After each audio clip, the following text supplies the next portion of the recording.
Monsieur Koulibaly, Madame Koulibaly, vous êtes en ablution, j'espère. Oui, imam. Oui, imam. Donc, on peut commencer. Bon, imam, nous rencontrons un sérieux problème dans notre couple. Je suis ingénieur en bâtiment et ma femme est chef des services dans un grand hôpital.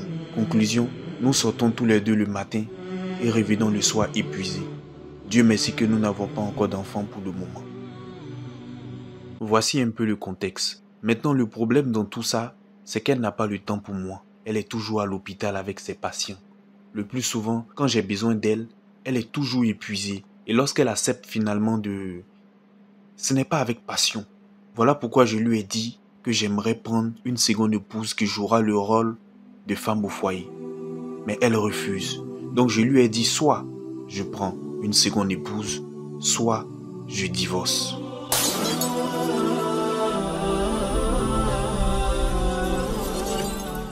Madame Koulibaly, voulez-vous dire quelque chose? Imam, je me rappelle comme si c'était hier.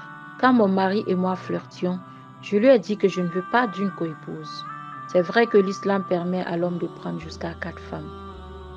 Et je respecte cela, mais je ne souhaite pas que mon mari soit dans ce registre, car je suis de nature très jalouse. Donc nous nous sommes entendus sur cette base avant notre mariage. Et voilà quand il m'a sorti cette idée de prendre une seconde épouse. Imam, je me suis sentie trahie. Il n'a pas respecté sa parole. Imam, au tout début de notre mariage, elle n'était pas chef des services. Elle n'avait pas toutes les responsabilités qu'elle a actuellement. Donc elle avait suffisamment le temps pour notre couple. Notre problème a commencé depuis qu'elle a changé de poste au boulot. Imam, j'ai perdu ma mère parce que les médecins qui s'occupaient d'elle étaient motivés uniquement par de l'argent. Dès lors, je voulais devenir à tout prix médecin pour éviter à certaines personnes de ressentir cette douleur immense que j'ai connue. Maintenant que je suis chef de service, c'est pour moi une opportunité de prouver ma valeur et d'aider le maximum de personnes. Mais en voulant aider le maximum de personnes, vous oubliez la première personne qui a besoin de votre aide, votre mari. Imaginez que votre mari tombe malade tout de suite et que sa maladie nécessite les meilleurs soins qu'il faut. N'est-ce pas vous-même qui vous occuperez personnellement de son cas? Sachez que votre mari est votre premier patient. Si vous avez réussi à sauver des vies au détriment de celle de la personne qui partage votre couche, vous n'avez absolument rien fait. L'aumône que l'on fait à sa famille est 1000 fois meilleure que celle qu'on donne à un pauvre dans la rue. Donc, par extension, l'attention que l'on porte à son mari est 1000 fois meilleure que celle qu'on apporte à ses patients. Si vous savez que vous ne pouvez pas supporter une coépouse, alors faites en sorte que l'idée de polygamie ne traverse jamais l'esprit de votre mari. Faites en sorte qu'il vous mange dans le creux de votre paume. Faites en sorte que votre mari vous considère comme son monde. Et pour cela, vous devez absolument lui donner l'attention que vous donnerez au meilleur de vos patients. Faire l'amour n'est pas forcément signe d'attention. Si le mariage se limitait à faire l'amour, je pense que le taux de divorce aurait été élevé que ce qu'on connaît aujourd'hui.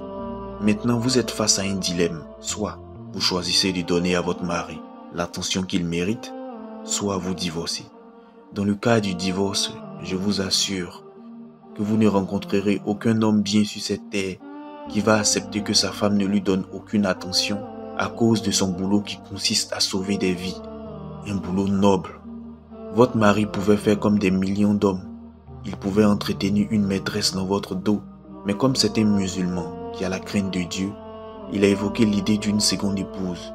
Et je pense qu'il a fait pour que vous vous rendiez compte à quel point il se sentait délaissé. C'est bien ça, monsieur Koulibaly. Oui, maman. Je n'avais pas l'intention de prendre une seconde épouse. Vous êtes très sage. Ah là appartient la sagesse infinie. C'est lui le connaisseur du monde visible et invisible. À lui appartiennent tous les beaux noms. Rien ne lui échappe dans les cieux ou sur la terre, fût-il le poids d'une molécule ou même plus petit que ça. Madame Koulibaly, vous décidez quoi entre ces trois options? Option 1. Vous prenez soin de votre mari comme il se doit. Option 2. Imam, option 1.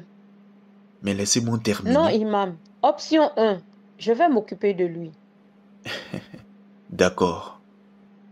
Donc, je vais vous demander de prendre le Coran et de répéter des paroles après moi. Ça vous va? Oui. D'accord. Prenez le Coran et répétez ces paroles avec moi. Je jure par Allah, Je jure par Allah, celui qui a révélé le Coran avec la vérité, celui qui a révélé le Coran avec la vérité, que je vais prendre soin de mon mari. que je vais prendre soin de mon mari. En cas de non-respect, En cas de non-respect, je lui donne la permission de prendre une seconde épouse.